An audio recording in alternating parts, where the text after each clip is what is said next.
Elle a levé son verre et a dit, à la liberté, et à l'honnêteté enfin retrouvée envers nous-mêmes. Le tintement du cristal, les rires fins, les regards complices échangés entre des gens qui mangeaient autrefois chez moi, dormaient dans ma maison et prétendaient que j'avais de l'importance. En face de moi, à 3 sièges de distance, il y avait David, mon soi-disant ami. Le col de sa chemise portait encore la très légère trace de rouge à lèvres. Celui de ma femme. Je l'avais vu une semaine auparavant sur le lavabo de notre salle de bain, la même teinte. Je l'avais frotté avec de l'eau de Javel, même si je savais déjà. Ma fille, notre fille, a levé son verre et a souri en ajoutant « Maman mérite d'être heureuse. Tu l'as rendue malheureuse bien trop longtemps. » Je n'ai pas dit un mot. Pas à eux, pas à lui. Pas à elle. J'ai juste pris mon verre, bu la dernière gorgée de mon whisky, essuyé ma bouche lentement, et j'ai dit avec un calme si profond qu'il m'a même surpris, « Vous aurez tout ce que vous méritez. Je vous le promets. » Cette phrase n'a pas eu d'effet sur eux. Pas alors. Ils étaient trop occupés à célébrer mon remplacement. Trop exaltés par le frisson de la trahison déguisée en libération. Mais c'était le dernier dîner qu'ils mangeraient avec moi à cette table. Cette nuit-là, je suis parti. Pas de cris, pas de scène, juste un sac de sport zippé, un jeu de clés de rechange, et un dernier regard sur les portraits de famille qu'elle n'avait pas encore décrochés. Des photos qui mentaient plus que n'importe lequel d'entre eux ne l'avait jamais fait. Je me suis installé dans la petite maison d'amis que j'avais rénovée l'année dernière comme projet annexe. Drôle, elle avait dit que c'était une perte de temps. Personne ne l'utilisera jamais, avait-elle ri. Eh bien, maintenant, elle avait un locataire, l'homme qu'elle avait sous-estimé. J'ai déposé une demande de divorce à 8h06 le lendemain matin. Mon avocat avait déjà préparé les documents. Nous les préparions depuis la première fois où elle avait travaillé tard et était rentrée avec sa blouse mal boutonnée et un parfum qu'elle n'avait jamais porté avec moi auparavant. Je n'étais pas un idiot. J'ai juste fait semblant assez longtemps pour être sous-estimé. Elle n'a même pas remarqué que j'étais parti avant le milieu de l'après-midi. Je le sais parce que j'avais désactivé les notifications de sécurité. La serrure est restée la même, mais j'avais pris la télécommande. Elle m'a envoyé un SMS vers 15h12. Où es-tu? Es-tu encore allé bouder quelque part? Pas de ponctuation, pas d'inquiétude, juste de l'irritation. Ma seule réponse a été le numéro de suivi du dossier de divorce que son avocat recevrait par coursier dans l'heure. Écoutez, je sais que la plupart d'entre vous qui écoutez pensent probablement que j'aurais dû exploser, jeter une chaise, crier à travers la table. Mais voici le truc. On ne fait ça que si l'on veut encore qu'il vous voie. Je ne le voulais plus. Je voulais qu'il me sente, mais seulement quand il serait trop tard. Et oui, plus de 90% des gens entendent des histoires comme la mienne et ne s'abonnent jamais. Mais c'est votre soutien qui permet à des histoires comme celle-ci d'atteindre quelqu'un qui a besoin de l'entendre. Si vous faites partie de ces personnes, appuyez sur le bouton d'abonnement. Cela signifie plus que vous ne le pensez, et cela dit à l'équipe de continuer. Retour à l'histoire. J'ai su au moment où je suis parti que je m'y étais préparé plus longtemps qu'il n'avait comploté dans mon dos. Chaque signature qu'elle me donnait juste pour en finir. Chaque mise à jour de fonds fiduciaires qu'elle ne lisait pas. Chaque clause de chaque contrat qu'elle ignorait en riant parce qu'il pense trop. J'avais gardé les preuves. J'avais tendu le piège. Et maintenant, l'araignée marchait librement pendant qu'il célébrait à l'intérieur de la toile. Le pire, le regard dans les yeux de ma fille, pas de pitié, pas de culpabilité, juste de l'amusement. Comme si elle avait enfin rejoint le club des adultes en choisissant sa mère plutôt que moi. Elle s'est adossée à sa chaise, sirotant du vin. Elle n'avait même pas l'âge légal pour boire et l'a répété, « Tu devrais être heureux pour elle, papa. Elle était malheureuse avec toi. » Je me souviens avoir regardé la lumière de la bougie vaciller sur son visage, pensant, « Tu étais autrefois ma plus grande joie. » Maintenant, elle était un écho de la fierté de sa mère, amplifiée par la jeunesse et les citations Instagram. Cette nuit-là, j'ai retiré son nom du projet de testament. En silence, je n'ai même pas hésité. J'ai fixé le document pendant 1 minute entière avant de rayer sa ligne. Elle avait été écrite à l'encre. Je l'ai remplacée par quelque chose de plus permanent. Une clause. Une clause qui disait que la conduite compte parce que l'amour est mort il y a longtemps.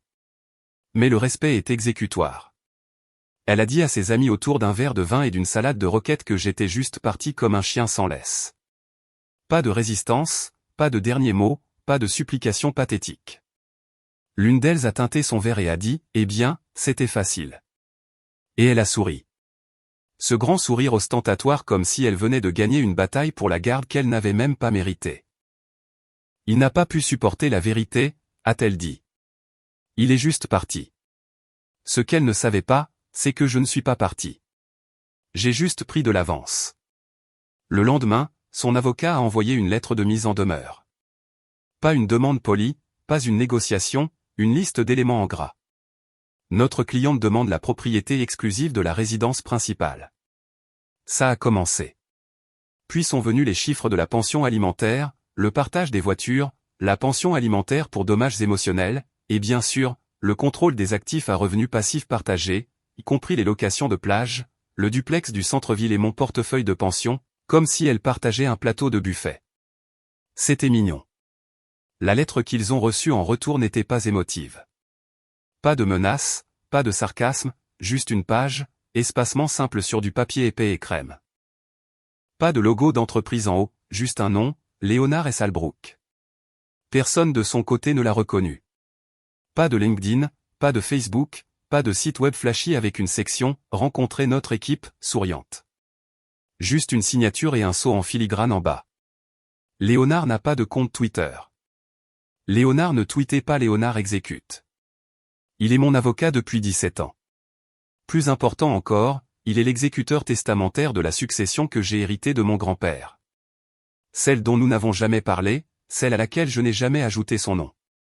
Elle l'a un jour appelé ce « truc d'héritage ennuyeux » et a ignoré toute offre d'en apprendre davantage. Je te laisse être le nerf de la succession. Elle a ri, signant les formulaires fiscaux que je lui tendais sans lire un mot. Cette fiducie détient cette propriété, une participation dans les énergies renouvelables et une propriété partielle dans une société holding qui se nourrit de subventions d'infrastructures. Sur le papier, il semblait que j'étais un ingénieur civil de niveau intermédiaire avec une pension confortable. En réalité, le flux de trésorerie de la succession pourrait discrètement financer une campagne au Congrès. Elle a appelé tout cela « richesse communautaire », comme si elle en avait construit un seul clou, comme si se présenter en retard à des galas de fondation dans une robe de location et donner un discours de 2 minutes faisait d'elle une partie prenante. Elle était sous l'impression que le mariage lui donnait un accès par défaut. Cette hypothèse est sur le point de mal vieillir. La lettre de Albrook indiquait ce qui suit, tous les actifs pertinents sous la fiducie Wellington sont non matrimoniaux, précédant à la fois l'union et la cohabitation, et restent liés par une gouvernance irrévocable par la clause de l'exécuteur. En tant que tels, ils sont exempts des divisions de biens communautaires en vertu des amendements de 2006. Elle a lu cette phrase 3 fois avant d'appeler son avocat en panique. Ils ont demandé des éclaircissements. Albrook a envoyé une feuille de calcul, 97 pages décrivant les flux de propriété, les incorporations d'entreprises écrans, les lignées de subventionnaires et les journaux notariés remontant à 1989. Chaque entrée était horodatée, recoupée et appuyée par des registres fiscaux. Ma femme n'avait jamais vu cette feuille de calcul auparavant parce qu'elle n'avait jamais demandé. Elle ne voyait que les vacances à la plage et le service de bouteilles. Elle voyait les résultats, pas les origines. Son avocat a appelé le mien et a essayé de négocier. Albrook était poli mais ferme, « Vous êtes libre de poursuivre votre dépôt », a-t-il dit. Mais comprenez que votre cliente est en relation avec une personne qui a renoncé aux droits sur chaque canal pertinent il y a des années. Volontairement et en pleine connaissance de cause. Elle ne le savait pas non plus. La paperasse ennuyeuse, dont elle s'était moquée il y a 2 ans quand je lui avais demandé de signer le formulaire G12A pour la planification de la succession fiduciaire n'était pas ennuyeuse du tout. C'était le déclencheur. Cette signature a retiré son autorité du conseil consultatif. C'était censé être temporaire, juste pour l'optimisation fiscale. C'est ce que je lui avais dit. Je l'avais même remerciée d'être coopérative. Elle avait levé les yeux au ciel et avait dit « Apporte-moi juste une boisson de plage quand ce sera fini. » Maintenant, la maison de plage n'était pas la sienne. Elle ne l'a jamais été. Ils ont essayé de soutenir que certains des actifs étaient mélangés. Albrook n'a pas bronché. Montrez-moi la documentation. Montrez-moi où des fonds ont été transférés de comptes matrimoniaux vers des pools successoraux restreints. Ils n'ont pas pu parce qu'elle n'a jamais contribué. Pas un centime. La fondation payait ses cartes de crédit pour des événements caritatifs. Elle pensait que cela signifiait que c'était à elle. Elle pensait que l'accès était la propriété. La suffisance s'est transformée en silence. Le changement ne s'est pas produit bruyamment. Il n'y a pas eu de drame au tribunal, juste une prise de conscience croissante, une lente réalisation que l'homme qu'elle avait trahi ne réagissait pas. Il exécutait. Elle est arrivée sans prévenir.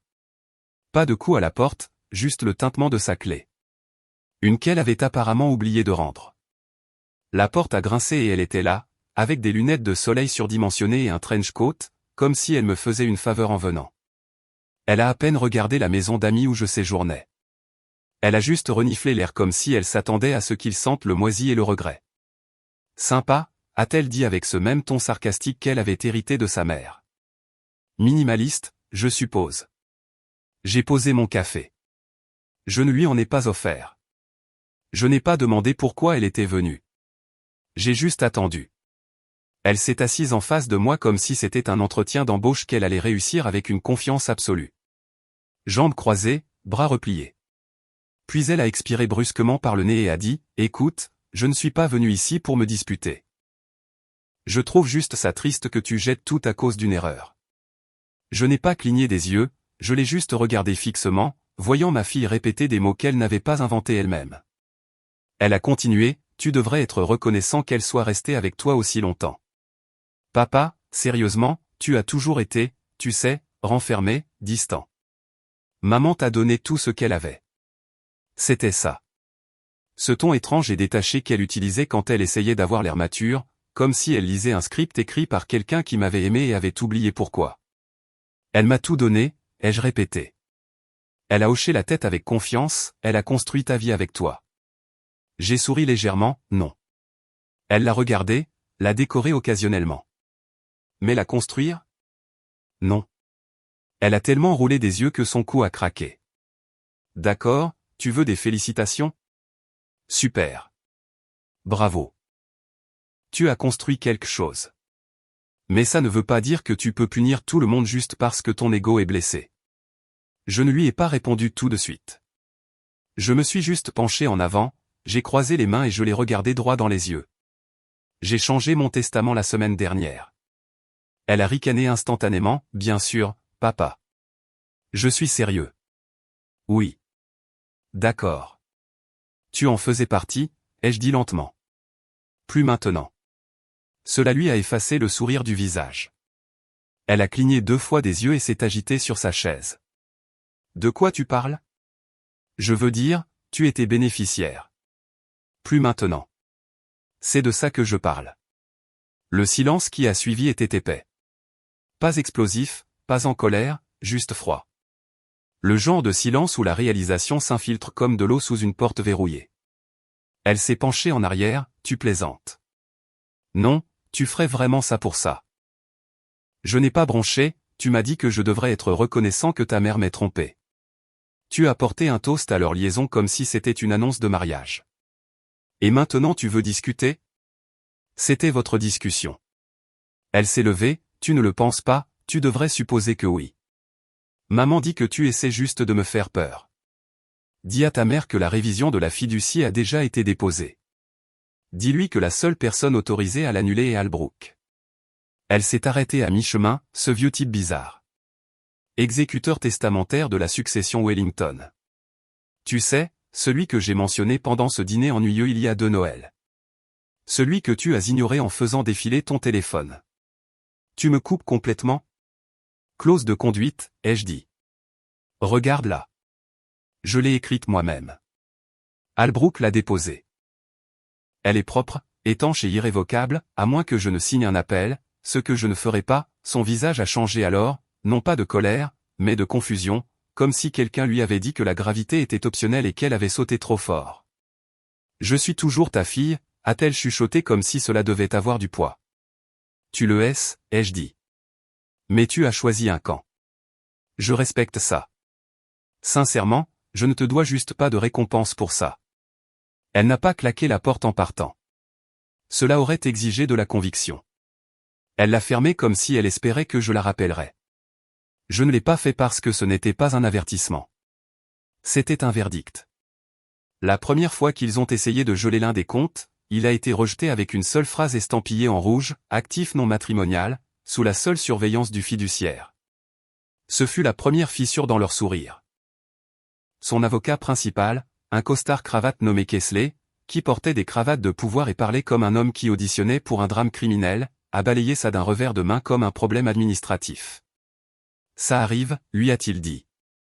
Ils oublient de mettre à jour le statut après le dépôt, mais je pouvais déjà voir le changement dans sa posture. Un peu plus rigide, un peu moins confiant. Ils ont réessayé, cette fois pour une propriété commune que nous avions acquise ensemble, ou du moins c'est ce qu'elle pensait. La maison du lac à Winsley Bay. Elle adorait cette maison. Prenait des selfies sur le quai.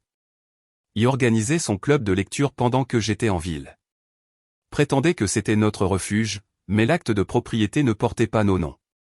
Il disait, fiducie de succession Everfield, sous-titulaire B7. Le fiduciaire, Léonard Albrook. Qui est ce Léonard Albrook, a-t-elle lancé à son équipe. Elle l'avait rencontré 2 fois, l'avait appelé le nerf de la succession avec une énergie de cadavre. Mais c'était quand elle pensait qu'il n'était qu'un comptable glorifié. Maintenant, elle apprenait que Albrook ne gérait pas seulement les livres, il possédait les serrures. Chaque fois que ses avocats déposaient une demande, elle revenait avec une variante du même thème, cette propriété est détenue dans une fiducie qui précède l'union matrimoniale. Cet actif est supervisé par un exécuteur et échappe à la juridiction du tribunal de la famille. Demande rejetée en vertu de la section 3.2 de la clause de gouvernance.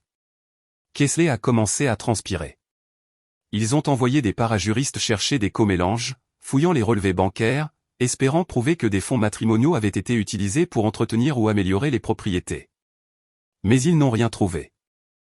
Pas un centime de notre compte joint n'a jamais touché les fiducies. Parce que je ne l'ai jamais permis. Tout avait été structuré par le biais de SARL, certaines détenues par des groupes holding parents enregistrés dans différents États, d'autres offshore, entièrement conformes, entièrement légales et entièrement hors de portée. J'avais commencé à construire cela bien avant qu'elle ne se lasse de la monogamie. Elle a ri quand je lui ai dit que je restructurais les actifs après le décès de mon père. Tu agis comme un magnate du pétrole, a-t-elle dit. Nous vivons en banlieue. Oui, et le pétrole ne s'annonce pas dans l'allée. Le moment de l'effondrement est arrivé un mardi. Kesley faisait les 100 pas pendant un appel vidéo, feuilletant des imprimés comme s'il s'était réorganisé en un miracle. Il doit y avoir une porte dérobée, a-t-il murmuré. Il n'y en a pas, ai-je dit. Je n'étais même pas à la réunion. Albrook était calme, délibéré, avec la patience d'un homme qui avait déjà survécu à 2 juges de première instance et à la moitié d'un comité sénatorial. Elle a finalement posé la question qui aurait dû venir des années plus tôt, comment est-ce même légal? Albrook n'a pas levé les yeux de sa tablette, parce que tu n'as jamais demandé ce qu'il possédait, a-t-il dit. Seulement ce que tu pouvais prendre. Silence. Assez long pour s'étirer. Assez long pour faire mal. J'imagine que c'est à ce moment-là qu'elle a finalement compris que pendant qu'elle passait des week-ends avec David et se plaignait que j'étais toujours au bureau, je signais des choses, pas des lettres romantiques, pas des SMS en colère, juste des documents, des actes, des contrats, des choses avec de vraies signatures et des conséquences irréversibles. Elle a dit un jour, je n'ai pas besoin de comprendre les choses financières. C'est ton truc. Et j'étais d'accord. C'était mon truc, et maintenant ce n'était plus le sien. Son avocat l'a finalement admis à haute voix, la plupart de ce que nous pensions être commun n'est même pas accessible. Ils ont essayé de plaider l'injustice, que le partage était déséquilibré, qu'aucun conjoint ne devrait repartir avec si peu après tant d'années. Mais Albrook, imperturbable, a répété la phrase qui allait devenir la pierre angulaire de leur effondrement, il n'a pas caché d'actifs. Il les a simplement construits là où vous avez choisi de ne pas regarder. La pièce est devenue silencieuse parce qu'on ne peut pas combattre un plan fantôme quand on ne savait même pas qu'il y en avait un. Elle avait déjà commencé à appeler ça sa maison de plage, pas la maison familiale, pas la maison de papa, juste la sienne. Dans les SMS à ses amis, elle l'appelait le « lieu du mariage ». Sur Instagram, elle a posté une photo du quai avec la légende « J'ai hâte de dire oui juste ici ». Bague aux vagues. Elle n'a jamais demandé, jamais confirmé, juste supposé. Cela avait du sens dans sa tête. La maison avait fait partie de chaque été dont elle se souvenait. Coup de soleil, souvenir, vieille cassette VHS dans le salon. Quand elle avait 16 ans, je l'avais laissée y emmener des amis pour la première fois. À 18 ans, elle l'avait appelé son « espace sûr ». Et quand elle a eu 23 ans et s'est fiancée à un homme que je n'avais jamais rencontré, elle a annoncé sans demander que le mariage aurait lieu sur la pelouse arrière.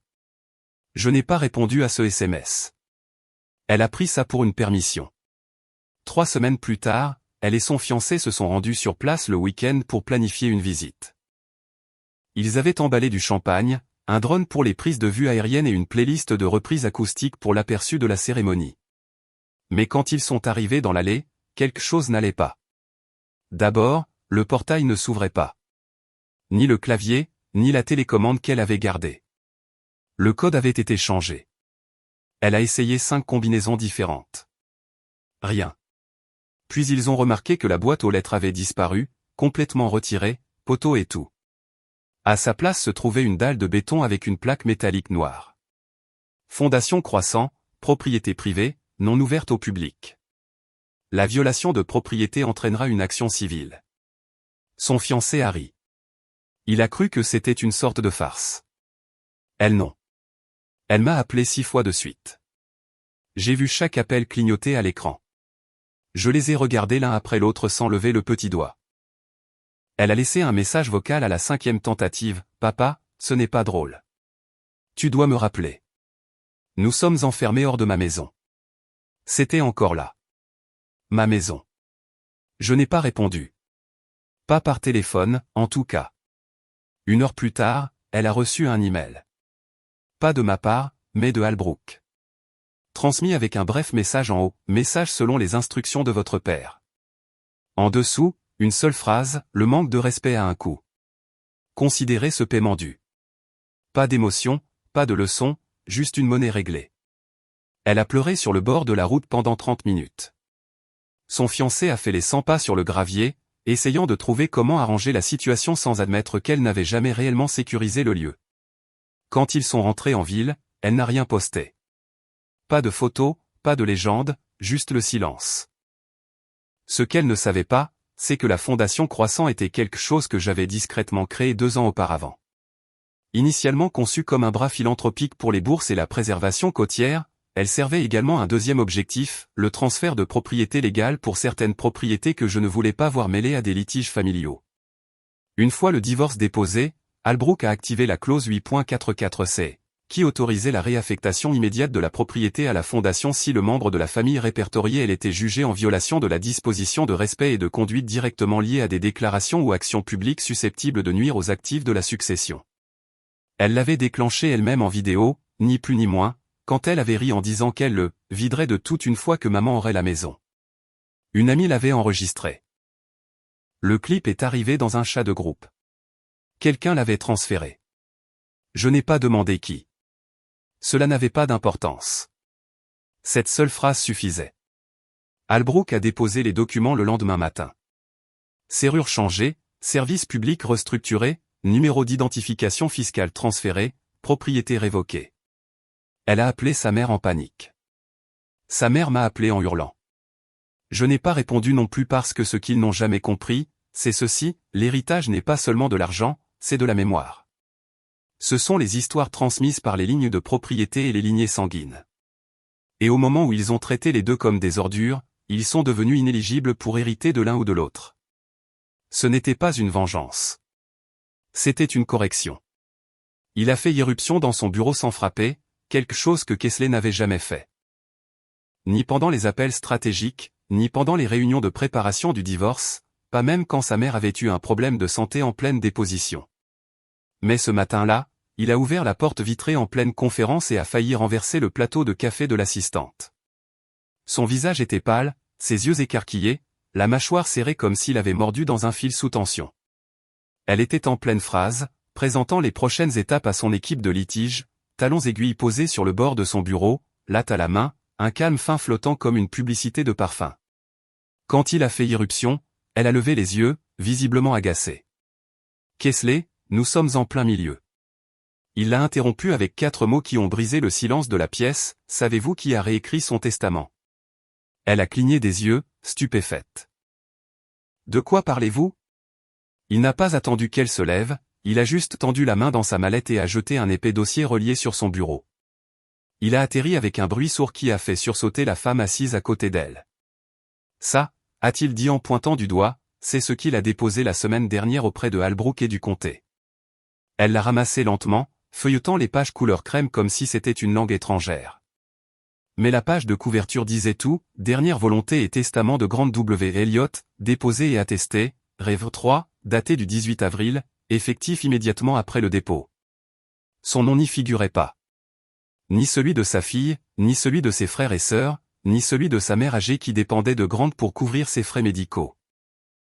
Au lieu de cela, une seule liste a pu s'apparaître sous la rubrique « Bénéficiaires, Fondation Croissant, Fonds de Bourse Montreux, Panel d'éthique de la succession de logements pour vétérans Atwood, sous la supervision de l'exécuteur Albrook.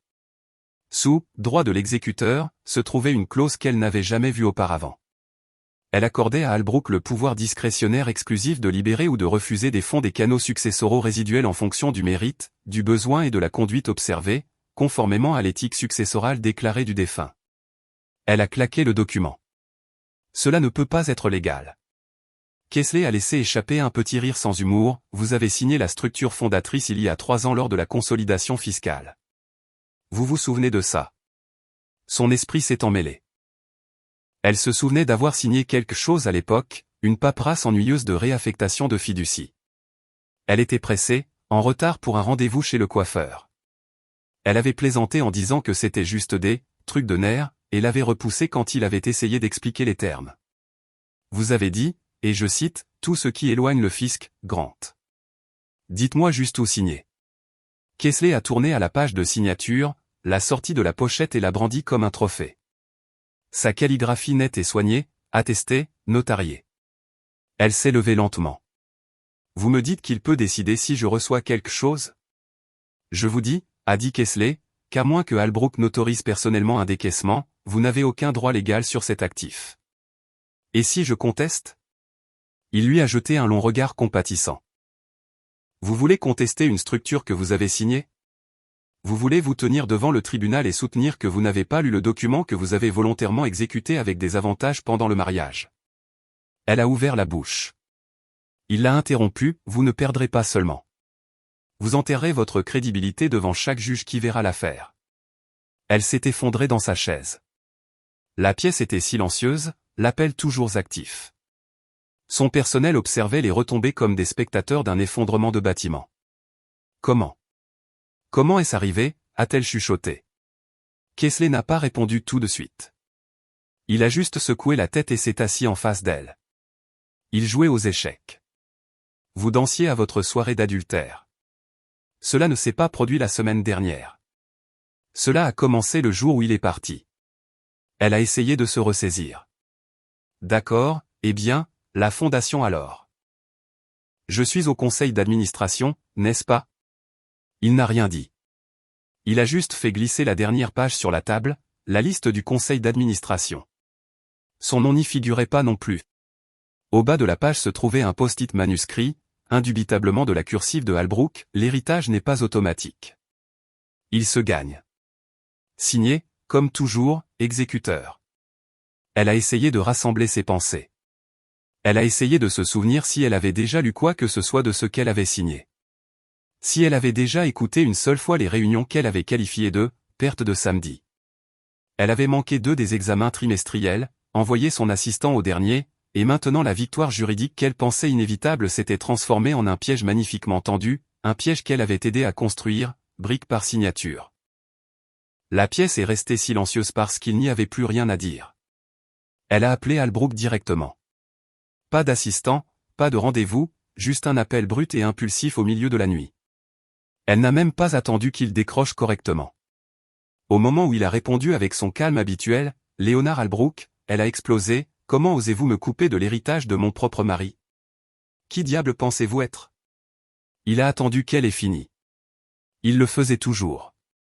Puis il a soupiré comme un homme qui venait d'être interrompu pendant des mots croisés, je pense que je suis l'homme que vous appeliez autrefois une feuille de calcul ambulante, a-t-il répondu. Et maintenant, je suis l'exécuteur testamentaire d'une succession que vous avez abandonnée au profit de cocktails et de trahison.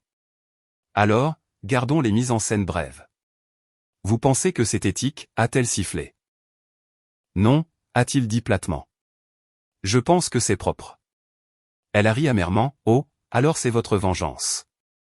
C'est ça? Vous et Grant avez mijoté ça ensemble pour me punir. Vengeance, a-t-il dit presque amusé. Non, ce n'est pas une vengeance.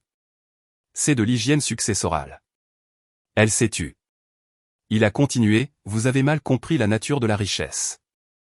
Vous pensiez qu'il s'agissait d'accès, mais l'accès n'est pas la propriété, et la propriété n'est pas l'héritage. Ce que vous aviez, Madame Elliott, c'était de la proximité.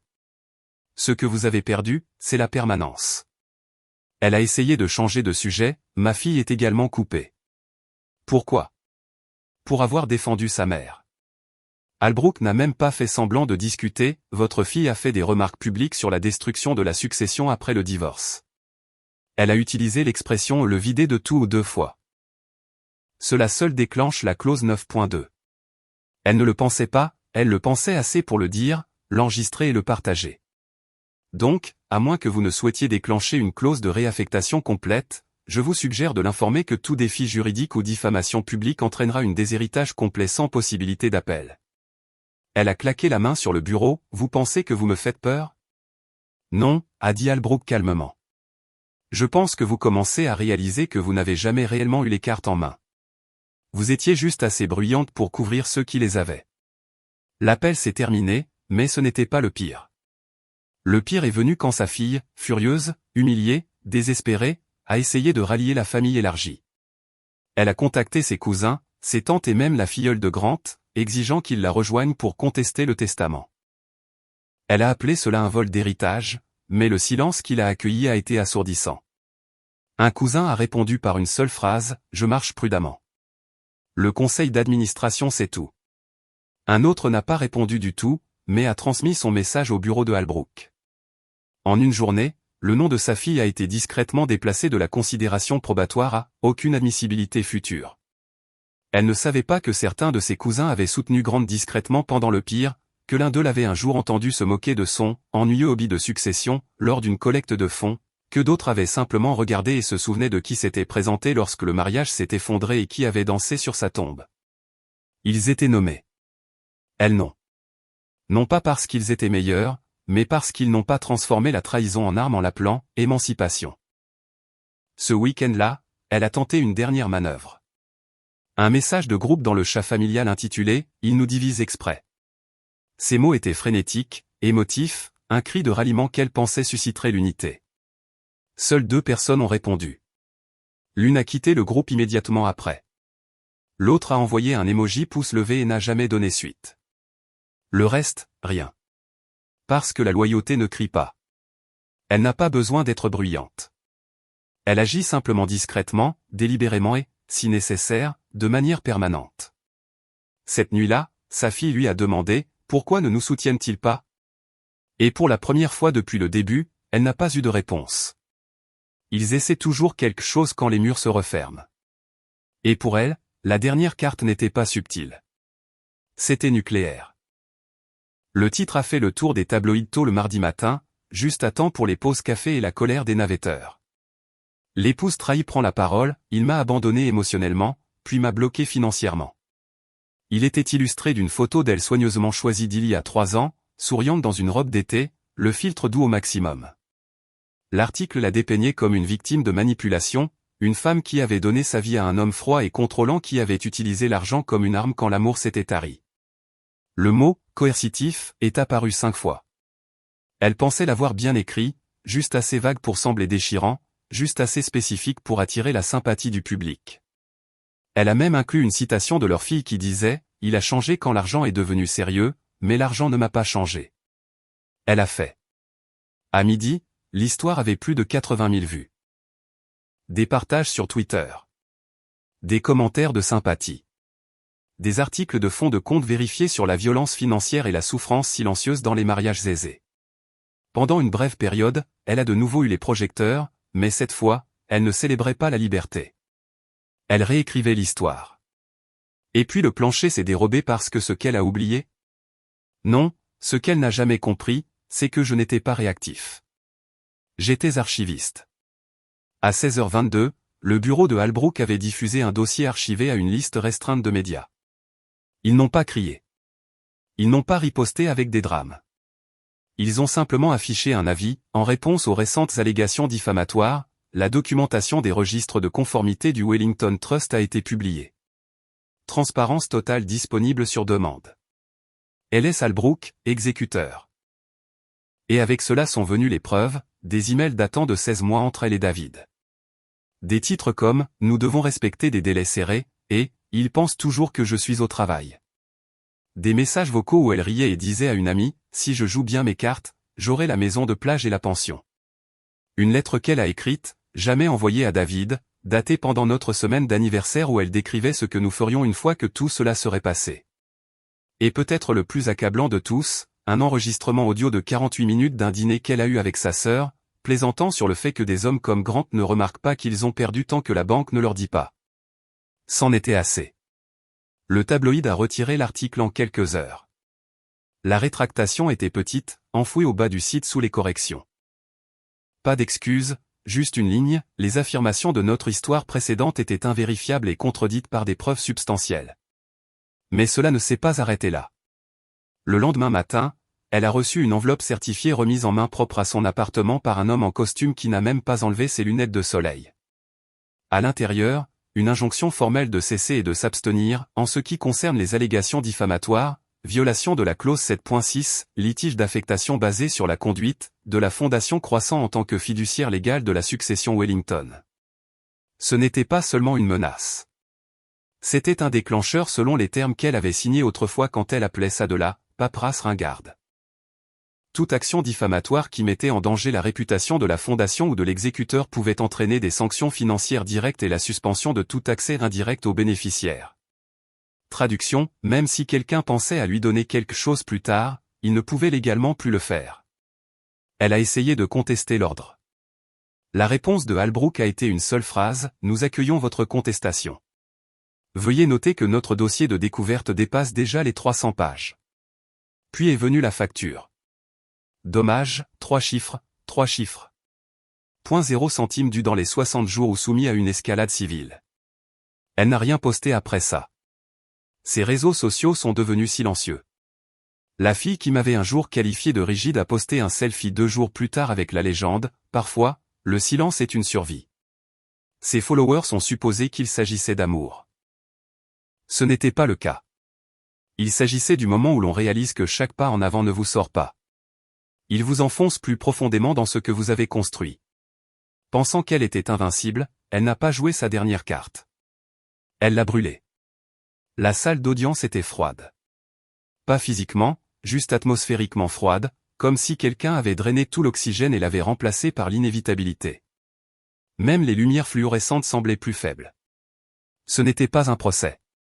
Il n'y avait pas de soupirs, de cris ou de drames de marteau qui claquent, juste une audience de succession pour la division finale, propre, procédurale, mortelle.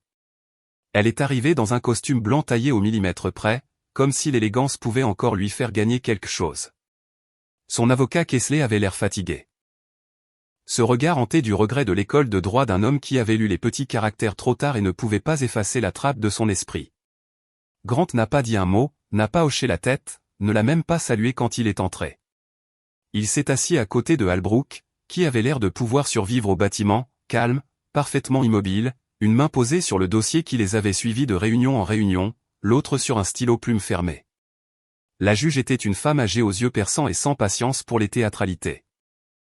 Elle a feuilleté le dossier, lu les clauses clés à voix haute, puis a dit d'un ton qui a fait même bouger la sténographe inconfortablement, la clause 14.2, la clause 9.2. Et les dispositions de surveillance du conseil d'administration de la succession en vertu de la section D confirment qu'aucune réclamation contestée ne peut annuler une structure de fiducie gérée par une fondation irrévocable une fois activée et légalement déposée.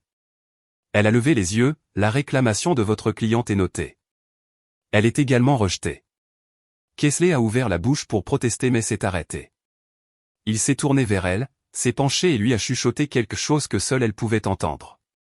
Son menton s'est légèrement levé comme si elle était sur le point de parler, mais les mots ne sont pas venus. Elle a cligné des yeux, a avalé, a essayé à nouveau. Cette fois, ses lèvres ont bougé, mais aucun son n'a suivi. Juste le plus faible grincement d'un souffle qui s'est brisé à mi-chemin. C'est à ce moment-là que ça a éclaté. Pas la décision, pas la paperasse.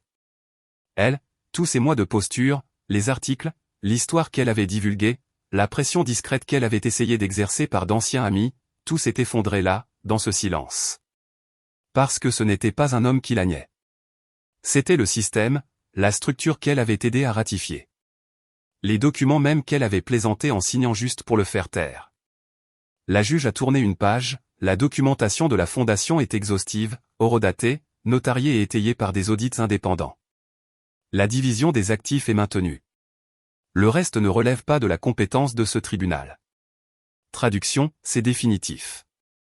De l'autre côté de l'allée, Grant a ajusté sa montre. C'est tout. Pas de jubilation, pas de satisfaction visible, juste un homme qui marque le temps, attendant la fin d'une formalité. Elle s'est tournée vers lui enfin, désespérément, juste pour regarder, peut-être pour plaider, peut-être pour attraper un aperçu de connexion, quelque chose. Il n'a pas regardé en arrière, pas une seule fois. Albrook s'est levé, a remis un dernier jeu de papier au greffier, a hoché la tête à la juge et est sorti avec la même présence tranquille avec laquelle il était entré. Kesley a ramassé ses affaires sans un mot. Il ne l'a pas touché, ne l'a pas consolé, lui a juste remis les documents restants, les reçus des honoraires, un résumé des jugements et une note finale, votre représentation est terminée à compter d'aujourd'hui. Elle est restée là, seule, entourée d'une salle d'audience qui ne résonnait pas, d'un banc qui n'offrait aucune sympathie, et d'un homme qui avait transformé le concept de perte en art. Il n'y avait pas de secours à venir. Il n'y avait plus de négociation possible. Il n'y avait que le son de la porte de sortie qui se refermait derrière l'homme qui était autrefois le sien et ne l'était plus. C'est arrivé dans une simple enveloppe. Pas de sceau de cire, pas de timbre d'un tribunal, juste son nom, tapé proprement, l'écriture trop froide pour être personnelle, trop précise pour être ignorée. Elle a hésité à l'ouvrir. Pendant des semaines après l'audience, elle s'était persuadée qu'il y avait peut-être encore une porte dérobée, une technicalité. Peut-être qu'un cousin pourrait contester une clause. Peut-être qu'un des anciens fiduciaires avait une rancune contre Albrook. Elle avait même envisagé de faire appel au conseil d'administration de la fondation jusqu'à ce qu'elle découvre que son nom était signalé comme ayant enfreint la clause de conduite non éligible. Elle s'est dit que c'était une erreur. Que sûrement quelqu'un voyait encore son point de vue. Mais maintenant, l'enveloppe à l'intérieur ne contenait qu'une seule page de parchemin ivoire épais, pliée une fois proprement. Elle l'a dépliée avec des doigts tremblants. En haut, agrafée à la lettre, se trouvait une copie de sa propre signature. Nette, datée, notariée. Le 17 décembre, il y a 3 ans, le jour où elle avait signé ce que Grant avait appelé le « dossier de rationalisation familiale ». Elle n'avait même pas enlevé ses lunettes de soleil pendant cette réunion. Elle s'était dépêchée pour arriver à temps à l'anniversaire de fiançailles de son ami et avait dit en appliquant du rouge à lèvres, tout ce qui éloigne le fisc de nos dos, chérie. Il avait souri, n'avait rien dit. Elle n'a jamais su qu'il avait déposé cette signature exacte sous un plan de contingence de déclenchement de conduite de directive successorale irrévocable. Et maintenant, sous sa signature imprimée en prose mécanique de Albrook, la lettre disait « Vous n'avez pas perdu ce qui était à lui. Vous avez perdu ce qui aurait pu être à vous. » Il y avait une pause dans l'espacement, une respiration sous forme de papier. Puis en dessous, manuscrit à l'encre foncée, indubitablement de Grant, vous avez souri quand elle a défendu votre liaison. J'ai juste souri quand les documents se sont verrouillés. Elle l'a lu 2 fois, puis encore. La première fois, elle a senti son estomac se serrer. La deuxième fois, sa poitrine. La troisième, sa gorge s'est complètement asséchée parce que ce n'était pas de la colère. Ce n'était pas de l'amertume. Ce n'était même pas froid. C'était complet. Le genre de finalité qui ne claque pas une porte. Elle efface le couloir. Elle a laissé tomber le papier sur la table, mais ça n'a pas ressemblé à faire tomber quelque chose. Ça a ressemblé à poser un miroir. Dans ce silence, elle l'a vu clairement. Chaque moment manqué où elle aurait pu choisir différemment. Chaque chance qu'elle avait de comprendre ce que Grant construisait. Chaque levée de yeux quand il mentionnait la fiducie. Chaque insulte qu'elle a laissé leur fille dire sans correction. Chaque toast qu'elle a porté à sa propre trahison. Elle avait confondu son immobilité avec de la faiblesse. Elle avait supposé que son silence était un manque de plan. Elle avait oublié que l'homme qu'elle se moquait comme « ennuyeux » était le même homme qui avait discrètement fait disparaître toute sa fortune de sa portée avant même qu'elle ne réalise qu'elle était en danger. Et maintenant, il n'y avait plus d'appel à passer, plus de communication à faire, plus de cousins à rallier, plus d'avocats prêts à réessayer. Juste cette lettre, cette signature, et la réalisation finale que ce qu'elle avait détruit n'était pas un mariage, un compte bancaire ou une réputation. C'était son propre avenir. Elle a fixé le papier jusqu'au crépuscule, mais il n'a pas changé, et rien ne changerait.